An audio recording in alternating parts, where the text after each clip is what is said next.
देखिए, ग्रॉस मतलब टोटल और डोमेस्टिक मतलब इंडिया की पॉलिटिकल बाउंड्री के अंदर, और प्रोडक्ट में आते हैं गुड्स एंड सर्विसेज जो एक साल के अंदर प्रोड्यूस हुए हैं। देखिए, आप पैसा सिर्फ दो ही तरीके से कमा सकते हैं। या तो आप कुछ प्रोड्यूस करिए, जैसे कुछ लोग कार्स प्रोड्यूस कर रहे हैं, बॉटल्स प्रोड्यूस कर रहे हैं, टॉयज, मोबाइल वगैरह, या फिर आप कोई सर्विसेज दीजिए, जैसे कि डॉक्टर, वकील, ये लोग सर्विसेज देते हैं, या फिर कोई कंपनी में काम करके सर्विस देता है, या फिर एक नाई है जो बाल काट के सर्विसेज देता है। इन सारे गुड्स एंड सर्विसेज की जो वैल्यू होती है, वैल्यू मतलब आपने 100 रुपए में बाल काटे हैं तो 100 रुपए उसकी वैल्यू हो गई। आपने 10 रुपए में कोई बॉटल खरीदी है तो 10 रुपए उसकी वैल्यू हो गई।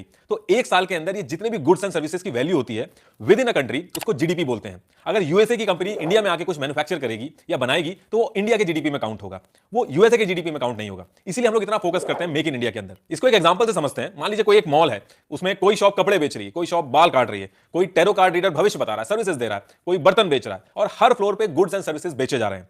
अगर उस मॉल में हम हर बिकी हुई चीज की कीमत नोट कर लें और एक साल तक करते रहें और लास्ट में उन सारी चीजों को ऐड कर दें तो वो उस मॉल की जीडीपी होगी। ठीक इसी तरीके से देश में एक साल के अंदर कितने गुड्स एंड सर्विसेज प्रोड्यूस हुए हैं वो उसका जीडीपी होता है।